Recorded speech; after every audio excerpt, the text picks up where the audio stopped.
Hi, I'm Paul Sanger for the Finance News Network, and today we're talking to Lithium Universe. Lithium Universe has the ASX code LU7 and a market cap of around 20 million. The company's main objective is to establish itself as a prominent lithium project builder by prioritising swift and successful development of lithium projects. Instead of exploring for the sake of exploration, the company's mission is to quickly obtain a resource and construct a spodumene producing mine in Quebec, Canada. We have with us Lithium Universe CEO Alex Hanley. Alex, welcome back to the network. G'day, Paul. Thanks for having me, mate.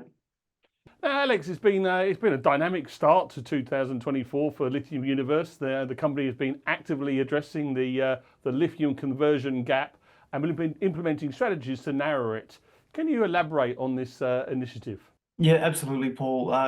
Not only a dynamic start to the year, but probably a dynamic start since August. It's been pretty full on at the company. Obviously, with Iggy Tan, he's definitely a different beast, you could say, in this type of world. But no, definitely this the start of the year was very interesting for us.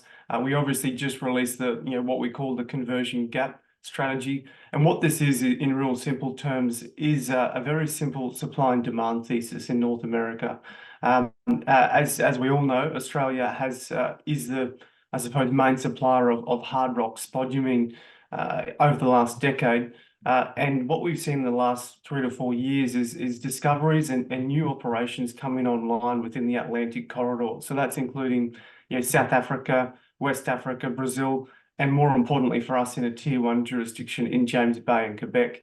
Now, what we sort of ticket or estimate in James Bay is about 500 million tonnes, plus 1% globally across about 8 different projects within the region. Now, currently, there's a very strong supply side, that Atlantic corridor. And then from the demand perspective, what we see is about 25 to 30 new gigafactories or cathode facilities coming online by 2028.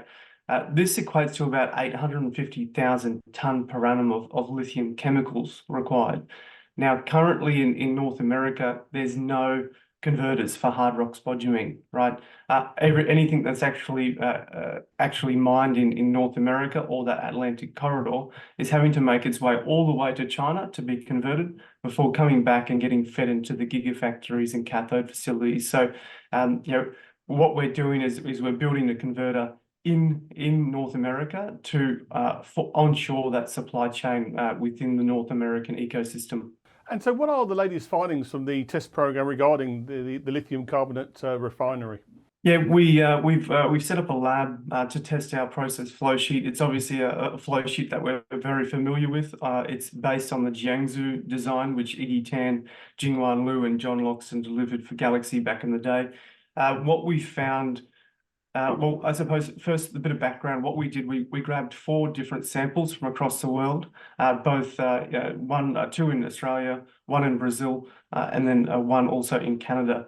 Now, what we looked for was some of the most impurity-rich spodumene. So we wanted to validate our flow sheet against this type of spodumene, so we could display to the market that we can process anything from around the world with any type of impurity profile. And what we found within our first test is that we achieved on first pass, would you believe it, 99.7% lithium carbonate, so above the battery grade component of 99.5.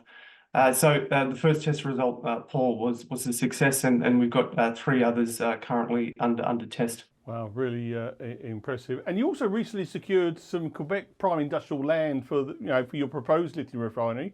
Can you provide some insights into the site's location and its potential operational capabilities? Yeah, that's right. We had earmarked Bécancour, equispace between Montreal and Quebec City, about late last year. So we've been working over Christmas with the industrial park to sign an option that was executed earlier this year.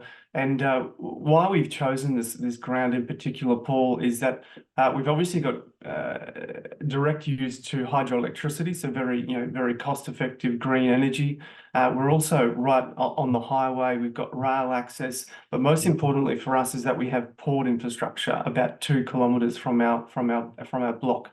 So we have the ability to bring in spodumene bulk via the St. Lawrence from the Atlantic region. So we're positioning ourselves so we're not just, I suppose, getting one demand from James Bay, but also bringing the spodumene via boat via the St. Lawrence. So that this puts us in a great position. The industrial park itself, we're just across the road from GM POSCO, the cathode facility, as well as the Ford SK Pro and Nemaska Lithium as well. So it's an existing industrial park, which is quite important. And look, while we're on that topic, you also concluded a port study for the spodumene import into the lithium carbonate refinery, as you just mentioned. What were the key findings from this study? Yeah, that's right. We looked at probably 4 different ports along the St. Lawrence to bring in spodumene into our Bécancour block. Obviously, we looked at Montreal and Quebec City, as well as a different port along the river. But what we came to find pretty quickly is that the Bécancour port, it's slated for some improvements and expansion in the coming years. And obviously, that's going to be our best point of call in the future. So this was, I suppose, a very good litmus test to really validate not only the port choice, but also the choice in the industrial land at Bécancour. Well, you've certainly been busy. Now, look, you recently completed a capital raising. Can you talk a bit about how you're going to plan to utilise the funds that you raised? Yeah, that's right. No, that raise was supported by not only existing investors, existing shareholders, but new investors from all across Asia Pacific and Europe. Now, what the use of funds for this tranche is really just looking to complete the definitive feasibility studies that we currently have on hand at the moment. So we're currently looking at both the concentrator with Primero. So that's a multi-purpose standalone concentrator, and then obviously the refinery, and that's the work that we're currently doing with Hatch.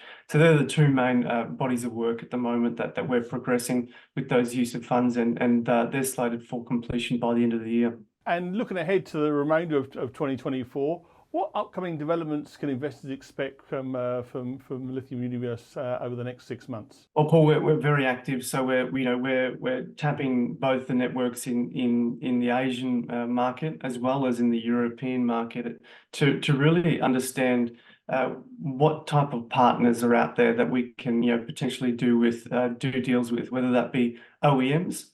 Or going all the way upstream into the mine supply. So that's really the next effort for the company is lining up the feedstock and then the offtake agreements. So the company's been hitting the ground, boots on ground, both in Asia and Europe recently, trying to talk to investors. Obviously, there's a very strong market for a lithium converter.